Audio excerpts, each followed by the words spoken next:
Mummy শব্দটার কথা কানে এলেই আমাদের সকলেরই কল্পনায় হয়তো একটা জায়গার কথা মাথায় আসে।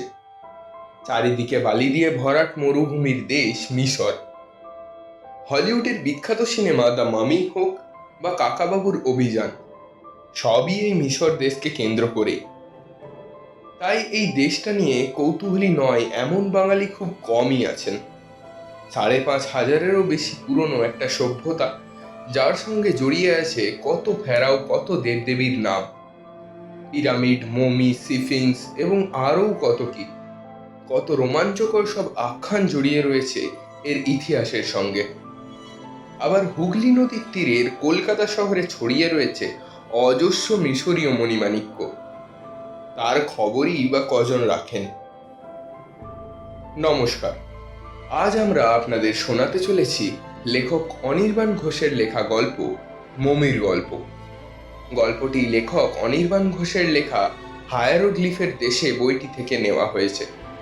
বইটি সম্পাদনা করেছেন অরিজিৎ গাঙ্গুলি এবং মুদ্রক ও প্রকাশক হলেন রাজা পোদ্দার মহাশয়। তবে এই বইটির মধ্যে থাকা গল্পগুলি আপনারা ইন্টারনেটেও পেয়ে যেতে পারেন। সেই লিঙ্ক ডেসক্রিপশনে দেওয়া রইল। ওখান থেকেই আমরা আজকের গল্পটি পাঠ করেছি। আজ এই গল্পের সূত্রধার আমি রাহুল। গল্পে কথকের ভূমিকায় গলা দিয়েছে জিষ্ণু। ভবেশদা ও পিজি অর্থাৎ প্রদীপ্তের চরিত্রে কণ্ঠ দিয়েছে সোমনাথ এবং নির্দেশনা করেছে স্বর্ণ। আজকের এই গল্পটি পুরোটি শুনুন। ভালো লাগলে ভিডিওটিকে একটি লাইক করবেন, শেয়ার করবেন আপনাদের সেই সমস্ত বন্ধুদের সাথে যারা গল্প শুনতে অনেক ভালোবাসেন, এবং চ্যানেলটিকে সাবস্ক্রাইব করে সবশেষে আপনাদের মূল্যবান মতামত আমাদের কমেন্ট বক্সে লিখে জানাতে একদম ভুলবেন না। চলুন আজকের গল্পটি তাহলে শুরু করা যাক। ডাক্তারির প্রথম বছর অ্যানাটমিটা খুব ভয়ের জিনিস। ভয়টা যত না জীবনে প্রথমবার মৃতদেহ নিয়ে ঘাঁটাঘাঁটি করার জন্য, তার চেয়ে বেশি শরীরের প্রতিটা পেশি, শিরা, ধমনী, তাদের উৎস, গতিপথ মুখস্থ রাখাকে। আমার কিন্তু অ্যানাটমি দিব্যি লাগতো, গোল্ড মেডেলও পেয়েছিলাম। তাই এখনও মাঝে মাঝে বিকেলে কলেজ ছুটির পরে অ্যানাটমি বিল্ডিংয়ে ঢুকি। ফার্স্ট ইয়ারের ছেলে মেয়েগুলোকে পড়াই কয়েক ঘন্টা। আজকেও সেরকমই একটা দিন ছিল। ছুটির পরে 1 ঘন্টা মতো পড়ালাম, তারপর হোস্টেল মুখ। ঘরে ঢুকে দেখি পিজি খাটে আধশোয়া হয়ে ভুঁড়িতে হাত বোলাচ্ছে। খাটের পাশে একটা টুলে একটা বড় বাটিতে মুড়ি মাখা, আর তার পাশের চেয়ারটায় বসে আছে না দাদ দেন, আরে ভবেশদা যে এখানে কি। আমার কথাটা শেষ করতে দিল না পিজি। নাক সিটকে খাট থেকে উঠে বসে বলল, তুই আবার বাচ্চাগুলোকে পড়া দেখেছিলি? ইস, গায়ে সেই ফরমালিনের গন্ধ। একদম ঘরে ঢুকবি না এখন, যা আগে চান করে আয়। বলে ঘরে ঝুলিয়ে রাখা তড়ি থেকে একটা গামছা টেনে নিয়ে আমার দিকে ছুঁড়ে দিল। অগত্যা। চান করে যখন ঘরে ঢুকছি ততক্ষণে দেখি 3 কাপ চাও এসে গেছে। এবার পিজি নিজেই আমার আগের প্রশ্নের জবাব দিল। আরে আজকে ক্লাসের পরে বাইরে বেরিয়ে দেখি হাসপাতালের মধ্যে ভবেশদা ঘোরাঘুরি করছে। জিজ্ঞাসা করতে বলল কোন এক ভাইজিকে দেখতে এসেছিল। আমিও দুম করে ধরে নিয়ে চলে এলুম। বুঝতেই পারলাম পিজি এখন গল্প শোনার মুডে আছে। কিন্তু পিজি, কালকে ফার্মার ক্লাস টেস্ট, ভুলে গেলি? আরে ধুর, নিকুচি করেছে তোর ক্লাস টেস্টে। অমন অনেক আসবে যাবে, তুই চুপ করে বস তো। নে চা খা। সত্যি বলতে কি, মাসে 3টে করে ক্লাস টেস্ট দিতে আমারও ভালো লাগে না। তবে একটু বেশি রাত অবধি পড়লেই ম্যানেজ করে নেওয়া যাবে। এই ভেবে আমিও এবারে বারমুডার ওপরে একটা গেঞ্জি গলিয়ে পিজির খাটেতেই হাঁটু মুড়ে বেশ জমিয়ে বসলাম। তা ভবেশদা, আজকে হাতে সময় আছে তো? আমার হাতে তো সময়। আগে একটা কথা বলো তো, তোমার গা দিয়ে ফরমালিনের গন্ধ ছাড়ছিল কেন?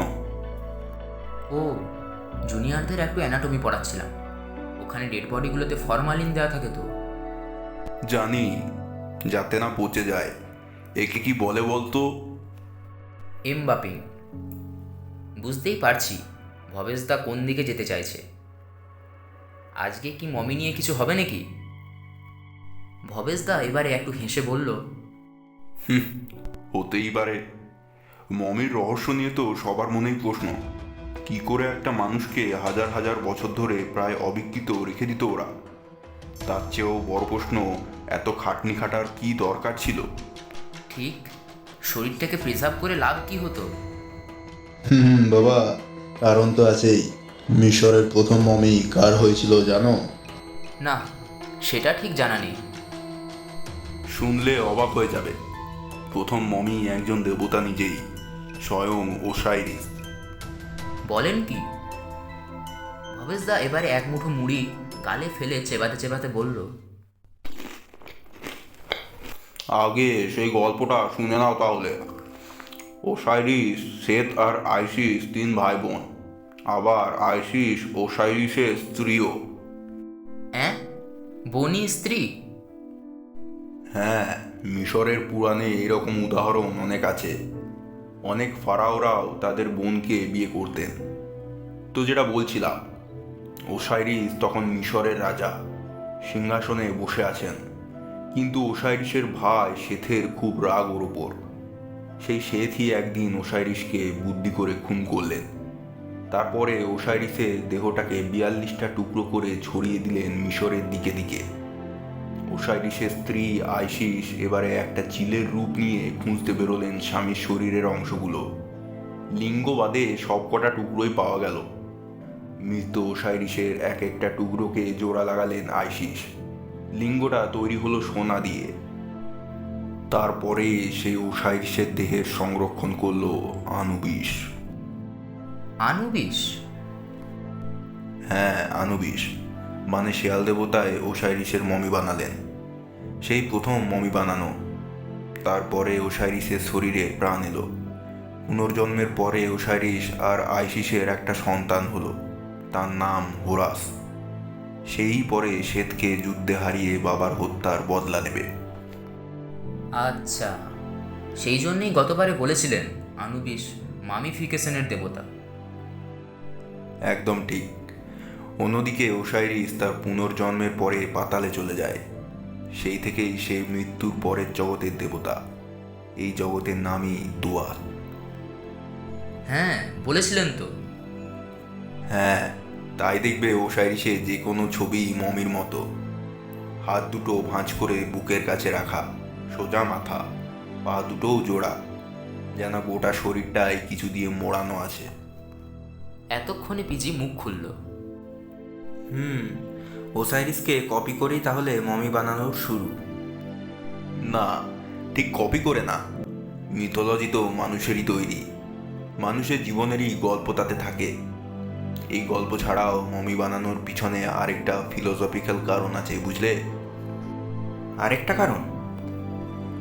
হ্যাঁ, আর এটাই মুখ্য কারণ। ইজিপশিয়ানরা বিশ্বাস করত একজন মানুষের 3 রকমের আত্মা আছে। তাদের মধ্যে একজন হলো আক। হ্যাঁ, যেটা সেই ওসাইরিসের সামনে পরীক্ষায় পাশ করলে স্বর্গের দিকে যেতে পারে। ঠিক। আরেক রকমের আত্মা হলো বা, যে আত্মা ডানা আছে। পাখি রূপ ধরে সে দিনের বেলায় কবর থেকে বেরিয়ে পৃথিবী ঘুরতে পারে, রাতের বেলায় আবার কবরে ফিরে আসে। আর 3 নম্বর আত্মা? তার কথা এখানে আসল। সে আত্মার নাম হলো কা। কাই হলো শরীরের মূল জীবনী শক্তি। অন্য দুটো আত্মা মৃত্যুর পরে তৈরি হলেও কা মানুষ জন্মাবার সময়তেই সৃষ্টি হয়। তাই কাকে বাঁচিয়ে রাখার একমাত্র উপায় হলো শরীরটাকে টিকিয়ে রাখা। আমি বললাম, এবারে বুঝলাম এই কাকে বাঁচিয়ে রাখার জন্যই মৃতদেহের সংরক্ষণ করার দরকার পড়ে। তাই থেকেই মমি বানানোর শুরু। ঠিক ধরেছ। এই কাকে বাঁচিয়ে রাখার জন্যই মমির সাথে কবরে রাখা হতো খাবার দাবার, জল, সাজগোজের জিনিস, এমনকি টয়লেট পর্যন্ত। ইজিপ্ট এমনিতেই খুব শুকনো দেশ। প্রথম দিকে মৃতদেহদের কবর দেওয়া হতো বালিতে গর্ত খুঁড়ে।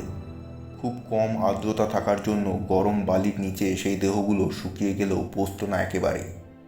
কিন্তু ফারাওরাই প্রথম ভাবতে লাগলো যে আমাদের কবর বাকিদের সাথে হবে কেন? আমরা রাজা, আমাদের সমাধি হবে অন্যদের থেকে আলাদা, চোখ ধাঁধানো। কিন্তু তাহলে তো কফিনের মধ্যেই একটা মাইক্রো ক্লাইমেট তৈরি করতে হবে, যেটা হবে বালির কবরের মতোই। শুকনো আবার ব্যাকটেরিয়ার সংক্রমণ হলেও চলবে না। এই চিন্তা থেকেই শুরু হলো মমি বানানোর প্রক্রিয়া। এই প্রক্রিয়াকে উন্নত করতে সময় লেগেছিল কয়েক হাজার বছর। শুধুমাত্র হাতে গোনা কয়েকজন এই কাজটা জানত, তাই এদের মূল্য ছিল অপরিসীম। প্রথম দিকে শুধু ফারাওদের মমি তৈরি হলেও পরে ব্যাপারটা সাধারণ মানুষের মধ্যে ছড়িয়ে যায়। তখন পকেট গরম থাকলেই নিজেদের মমি বানিয়ে নেওয়াটা কোনো ব্যাপার না। তাই এখন ফারাওদের মমি ছাড়াও অনেক ধনী পরিবারের লোক কিংবা তাদের স্ত্রী কন্যাদেরও মমি পাওয়া যায়। আদরের পোষ্যদেরও মমি বানিয়ে রাখার চল ছিল।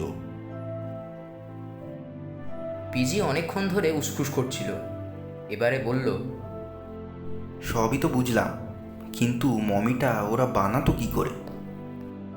ভবেশদার চাটা হাতের কাপেই ঠান্ডা হয়ে গিয়েছিল কথা বলতে বলতে। একটা লম্বা চুমুক দিয়ে সেটাকে শেষ করে বলল,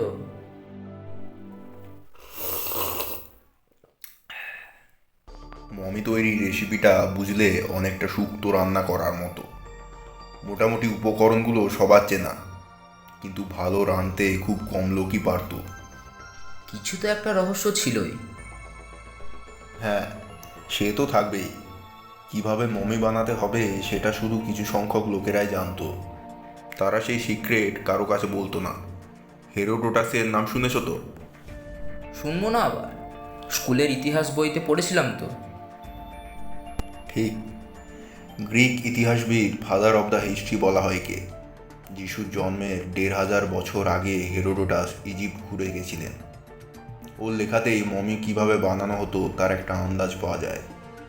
মমি বানানোর ওয়ার্কশপগুলো ছিল শহর থেকে বেশ কিছুটা দূরে, মরুভূমির কাছে। সেখানে মৃতদেহ নিয়ে যাওয়ার পরে বাড়ির লোকেদের প্রথমে ছোট ছোট কাঠের বানানো মমির রেপ্লিকা দেখানো হতো। এক এক রকম মমির এক এক রকম দাম। দাম ঠিক হয়ে যাওয়ার পর মৃতদেহকে নিয়ে আসা হতো একটা ঘরে, তার নাম ইব। সেখানে তাকে ৩ দিন ধরে ভালো করে জল দিয়ে ধোয়া হতো। ইবের পরে মৃতদেহের গন্তব্য ছিল আরেকটা ঘর, যার নাম ওয়াবেত। ওয়াবেত মানে পবিত্র স্থান। এখানেই তারপরে শুরু হতো মমি বানানো। প্রথমেই একটা তামার তৈরি সরু আঁকশি মৃতের নাকের মধ্যে দিয়ে ঢুকিয়ে দেওয়া হতো খুলিতে। তাই দিয়ে খুঁড়ে খুঁড়ে মস্তিষ্কটাকে বার করে নেওয়া হতো। যেটুকু বেরোতো না সেটুকু জলে স্প্রে করে বার করা হতো। এর পরের কাজ হলো শরীরের ভিতরের অঙ্গগুলোকে বার করা। ধারালো ইথিওপিয়ান ব্লেড দিয়ে পেটের বাঁ দিক লম্বালম্বিভাবে চিরে বার করে নেওয়া হতো নাড়িভুড়ি, লিভার, কিডনি, স্প্লিন আর ফুসফুস। আগেই বলেছি, হৃৎপিণ্ড ওদের কাছে খুব প্রয়োজনীয় জিনিস ছিল, তাই ওটিকে ছোঁয়া হতো না। এই বার করে নেওয়া অঙ্গগুলো আবার শুকিয়ে রাখা হতো অ্যালবেস্টার পাথরের জারেতে। সেগুলো মমির সাথেই কফিনে যেত। ভিসেরাগুলো বার করে নেওয়ার পরের কাজ হলো শরীরটা থেকে জল একদম টেনে বার করে নেওয়া, কারণ জল থাকলেই শরীর পচতে শুরু করবে। এই জন্য ব্যবহার করা হতো ন্যাট্রন। এই ন্যাট্রনের গুঁড়ো ঢুকিয়ে দেওয়া হতো ফাঁপা পেটের মধ্যে। তারপর গোটা শরীরটাকে চুবিয়ে রাখা হতো ন্যাট্রন ভর্তি চৌবাচ্চায় 40 দিনের জন্য। একটা শরীরকে একদম শুকিয়ে খটখটে করার জন্য লাগতো প্রায় 250 কিলো ন্যাট্রন। এই ন্যাট্রন জিনিসটা কি? এটা হলো বুঝলে এক রকমের পাথরের গুঁড়ো, হাইড্রেটেড সোডিয়াম কার্বনেট। রং হতো সাদা বা স্বচ্ছ, পাওয়া যেত নুনের লেকগুলোতে। যেটা বলছিলাম, 40 দিন পরে সেই দেহকে তুলে নিয়ে আসা হতো। তারপরে তার চামড়ায় লাগানো হতো সিডার অয়েল আর তরল রেজিন। তাতে মেশানো থাকতো নানা রকমের মশলা। সে মশলাগুলোর একটা ছিল দারচিনি, যেটা নিয়ে আসা হতো ভারতবর্ষ থেকে। বাপরে, মমি বানানোর জন্য তাহলে আমাদের দেশের একটু হলেও অবদান আছে। কিন্তু মরার শরীরে এরকম করে তেল ঘষার কারণটা কি? কারণটা দুটো। প্রথমত পোকামাকড়ের হাত থেকে বাঁচানোর জন্য, আর দ্বিতীয়ত এর জন্য শরীর থেকে একটা সুগন্ধও বেরোতো। এই তেল লাগানোর পরে মৃতের পেটের মধ্যে ঢুকিয়ে দেওয়া হতো খড়, কাঠের গুঁড়ো, বালির মিশ্রণ। মুখ নাকের ফুটো বুজিয়ে দেওয়া হতো মোম দিয়ে। চোখ দুটোও সরিয়ে নেওয়া হতো। তার জায়গায় আসতো সাদা পাথরের উপরে আঁকা চোখ। এইসব কাজ কিন্তু করতো মূল পুরোহিত। সে পরে থাকতো আনুবিসের মুখোশ। একে বলা হতো হেরি শেষেতা, ইংরাজিতে যার মানে দাঁড়ায় লর্ড অফ দ্য সিক্রেট। কিন্তু মমির ছবিগুলো যে দেখি কাপড় দিয়ে মোড়ানো। হ্যাঁ, এইখানেই আসছিলাম, এটাই লাস্টে। কিন্তু এই জায়গাটা খুব গুরুত্বপূর্ণ। এখানেই বিজ্ঞানের সাথে মিশে যায় বিশ্বাস। হেরি শেষেতা বেশ কয়েকদিন ধরে মৃতের শরীরটাকে কাপড় দিয়ে মুড়ে ফেলতো, মাথা থেকে শুরু করে পায়ের পাতা অবধি। এটা করার সময় পাশে দাঁড়িয়ে জাদু মন্ত্র পড়তো আরেকজন পুরোহিত, যাকে বলা হতো হেরি হেপ। কাপড়ের ভাঁজে ভাঁজেও রেখে দেওয়া হতো মন্ত্রপুত অ্যামুলেট বা প্যাপিরাসের পাতা। এই কাপড় দিয়ে মোড়ানোর কাজটা হলেই মমি তৈরি শেষ। পিজি এবারে মাথা চুলকোতে চুলকোতে বলল, বাপরে, এ তো হেভি ফ্যাচাঙের ব্যাপার। এখানেই শেষ ভাই প্রদীপ্ত। মমি বানানো হয়ে গেলে তাকে দিয়ে দেওয়া হতো বাড়ির লোকেদের হাতে। তারা তাকে ঢোকাতো কাঠের কফিনে। সেই কফিনের পায়ে বা ভিতরের দেওয়ালে লেখা থাকতো বুক অফ দি ডেডের মন্ত্রগুলো। তারপরে সেই কাঠের কফিনে জায়গা হতো পাথরের কফিনের মধ্যে। হ্যাঁ জানি, ওগুলোকেই সার্কোফেগাস বলা হতো তো। একদম তাই। কিন্তু সার্কোফেগাস নামটার মানে জানো? তা তো জানি না। ইজিপশিয়ানরা কিন্তু এই শব্দ ব্যবহার করতো না। এই যে আমরা এত রকমের ইজিপশিয়ান দেবদেবীর নাম বলছি, সেগুলো অনেকটাই কিন্তু গ্রিক আর রোমান উচ্চারণ। ওরা প্রায় 700 বছর দেশটাকে শাসন করেছিল। তেমনি সার্কোফেগাস শব্দটাও গ্রিক। সার্কো মানে মাংস, আর ফেগাই মানে খাওয়া। সার্কোফেগাস মানে হলো মাংস খাওয়া। এরকম অদ্ভুত নাম কেন? কফিনগুলো তৈরি হতো লাইমস্টোন দিয়ে। এই কফিনের ভেতরে যে আবহাওয়ার সৃষ্টি হতো, তাতে মৃতদেহের মাংসপেশিগুলো শুকিয়ে প্রায় ভ্যানিশ হয়ে যেত, কিন্তু পচন ধরতো না। তাই এর নাম সার্কোফেগাস। আমি এই সময় ভাবছিলাম, বাপরে, সত্যিই কত কিছু জানি না। শব্দটা সেই মমি সিনেমা দেখার সময় থেকে শুনে আসছি, কিন্তু কখনো মনে হয়নি যে নামটা এরকম অদ্ভুত একটা মানে আছে। তবে এই জায়গায় খটকা থেকেই যাচ্ছিল, তাই ভবেশদার কাছেই জানতে চাইলাম, তাহলে আমাদের কলকাতা মিউজিয়ামের মমিটার এমন খারাপ অবস্থা কেন? ভালো কথা বলেছ। কলকাতায় মমিটা কবে এসেছিল জানো? না তো। ঠিক কবে এসেছিল সেটা জানা যায় না, তবে 5ই জুলাই 1834 তারিখে কলকাতার এশিয়াটিক সোসাইটির প্রেসিডেন্সিংয়ের একটা নোট পাওয়া গেছে। ওই দিন সোসাইটি একটা চিঠি পাঠায় বেঙ্গল লাইট ক্যাভেলরির জনৈক লেফটেন্যান্ট আর্চবন্ডের কাছ থেকে। তিনি নাকি সোসাইটিকে একটি মমি গিফট করতে চান, যেটা পাওয়া গেছিল ইজিপ্টের গৌরভা নামের একটা জায়গায় ফারাওদের সমাধি থেকে। আর্চবন্ডের জাহাজে লোকজন ভয় পেয়ে ওই মমিকে নিতে চায়নি, তাই তাকে ইস্ট ইন্ডিয়া কোম্পানির রণতরীতে করে আনা হয় মুম্বাইতে, সেখান থেকে কলকাতায়। এটা সত্যি যে সেই মমির হালত এখন খুব খারাপ, মাথার খুলি বেরিয়ে গেছে, ভালোভাবে রক্ষণাবেক্ষণের অভাবে। তবে খোদ ইজিপ্টেই মমিদের যা হাল হয়েছিল শুনলে চমকে যাবে। ওরা মমির ক্ষতি করবে কেন? ওরা তো এই কাল্টে বিশ্বাস করতো। সে তো মাত্র কয়েক হাজার বছরের জন্য ভায়া। মানুষের মন থেকে একসময় সেই বিশ্বাস কর্পূরের মতো হাওয়া হয়ে যেতে থাকে।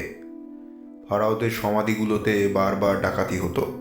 শক্ত পাথরের দেওয়ালে গর্ত খুঁড়ে ডাকাতরা ঢুকে পড়তো। লক্ষ্য ছিল মমির সাথে সাজিয়ে রাখা সোনা, গয়না আর আসবাবপত্র। সেসব কিছু লুট করে নেওয়ার পর মমির শরীরটাকেও ছাড়েনি ওরা। ফারাও তৃতীয় তুতমোসিসের মমি যখন পাওয়া যায়, তখন তার বুকে একটা বড় ফুটো। ডাকাতেরা কাপড় কেটে বুকের কাছে বসানো সোনার অ্যামুলেট খুলে নিয়েছিল। কত মমি পাওয়া গেছে হাত, পা, গর্দান ছাড়া। সমাধি লুট করার সময় ডাকাতরা ছোট ছোট বাচ্চাদের মমিগুলোকে জ্বালিয়ে মশালের মতো ব্যবহার করত। এমনকি কাঠের কফিনেও আগুন লাগিয়ে দিত, যাতে তাতে লেগে থাকা সোনা গলিয়ে বার করে নেওয়া যায়। তাহলে ভাগ্যিস ইউরোপের লোকজন গিয়ে পড়েছিল মিশরে, তাই যতটুকু রিস্টোরেশন। কিসের রিস্টোরেশন? ইউরোপের লোকজন মিশরের খবর পায় কার জন্য জানো? না তো। নেপোলিয়ান বোনাপার্টের জন্য, সে আরেক গল্প, অন্য আরেক দিন বলা যাবে ক্ষণ। কিন্তু আমার এখানে বক্তব্য হলো যে ফ্রান্স, ইংল্যান্ড, জার্মানির লোকেরাও মমিদের নিয়ে খুব একটা ভালো ব্যবহার করেনি। মানে ওরাও লুট করতো? লুট আর করবে কি, ততদিনে প্রায় সব সমাধি লুট হয়েই গেছে। ওরা মমিগুলোকে জাহাজে বোঝাই করে দেশে আনতো। ফ্রান্সে আর লন্ডনে বিত্তশালীদের বাড়িতে লোকজন ডেকে তামাশা চলতো। কখনো সেটা দেখানোর জন্য টিকিটও বিলি করা হতো। কিসের তামাশা? মমি খেলা। টেবিলে মমিটাকে শুইয়ে তামড়া তামড়া যন্ত্রপাতি দিয়ে তার কাপড়ের আচ্ছাদন খোলা হতো। তাতে কোনো রকম বৈজ্ঞানিক ভাবনা ছিল না, শুধুমাত্র সস্তার থ্রিল আর কৌতূহলের জন্য কত শত মমি যে নষ্ট হয়ে গেছে তার ঠিক ঠিকানা নেই। ছি ছি, এমন একটা দারুণ শিল্প এভাবে নষ্ট করেছে? এ তো কিছুই নয়, মমি খাওয়ার কথা কখনো ভাবতে পারো? কথাটা শুনেই আমার গা গুলিয়ে উঠল। পিজিও দেখলাম একবার ওয়াক করলো। মমি আবার খাবে? ভবেশদা আমাদের মুখের দিকে তাকিয়ে একবার হাসলো এবারে, তারপর বলল, ঠিকই শুনেছ, পার্সিয়ান পাহাড়গুলোতে এরকমের বিটুম্যান পাওয়া যেত, যার নাম মামিয়া। গ্রিক ফিজিশিয়ান ডায়াস্কোরিডেস তার বইতে এই মামিয়াকে মমি বলে ভুল করেন। সেই বইটাকেই ফলো করে 16 শতাব্দীর শেষ দিকে এই অদ্ভুত ওষুধ ব্যবহারের ধুম পড়ে যায়। 1586 সালে ব্রিটিশ মার্চেন্ট জন স্যান্ডারসন জাহাজে করে 500 কিলো মমি নিয়ে আসেন লন্ডনে। সেগুলোকে গুঁড়ো করে সেই পাউডারের সাথে আরও কিছু মশলা আর হার্বস মিশিয়ে আজগুবি ওষুধ তৈরি হতো। সেই ওষুধ নাকি ফোঁড়া থেকে শুরু করে প্যারালাইসিস পর্যন্ত সারিয়ে দেয়। কে এই ওষুধের বিজ্ঞাপন করেছিল জানো? নামটা শুনলে চমকে যাবে। ফ্রান্সিস বেকেন, সেই সময়কার বিখ্যাত বৈজ্ঞানিক। বলেন কি? মানুষ চড়া দামে পাগলের মতো ওই ওষুধ কিনত। এক সময় চাহিদা এত বেড়ে গেছিল যে শেষের দিকে বেওয়ারিশ মৃতদেহ তুলে এনে ব্যান্ডেজ করে আবার মাটিতে পুঁতে কিংবা রোদে শুকিয়ে গুঁড়িয়ে বিক্রি করত। এইসব চলতে থাকে আরও 200 বছর ধরে। শেষ হয় 18th সেঞ্চুরি শেষের দিকে, যখন ইজিপ্টের অটোমান সম্রাটরা বেআইনি মমি পাচার নিষিদ্ধ করে দেয়। তারপরে প্রথম যে মমিটা গোটা দেহে লন্ডনে ঢোকে, সেটাকে রাজা দ্বিতীয় চার্লস আনিয়েছিলেন নিজের রক্ষিতার মন জয় করার জন্য। সেটাকে এখন ব্রিটিশ মিউজিয়ামে রাখা আছে। তাহলে ঠিকঠাক অ্যানাটমিক্যাল ডিসেকশন হয়নি কখনো মমির? কে বলেছে হয়নি? হয়েছে তো, কিন্তু আজকে আর সে গল্প নয়। একদিনে আর কত হজম করাবে? বলেই হাতের ঘড়ি দেখল ভবেশদা। ইস, 10:30 বেজে গেল। আমার ট্রেনটা না মিস হয়ে যায়। উঠি আজকে। কাল সন্ধেবেলায় দোকানে এসো, তখন না হয় বাকিটা বলে দেবো। খুব কৌতূহল হলে গুগল করেও দেখতে পারো, তবে বেশি কিছু পাবে বলে মনে হয় না। এই ভবেশ সামন্তর কাছেই আসতে হবে জানি। বলেই ভবেশদা উঠে ঘরের দরজা খুলে বেরিয়ে গেলেন। অদ্ভুত মানুষ বটে একটা।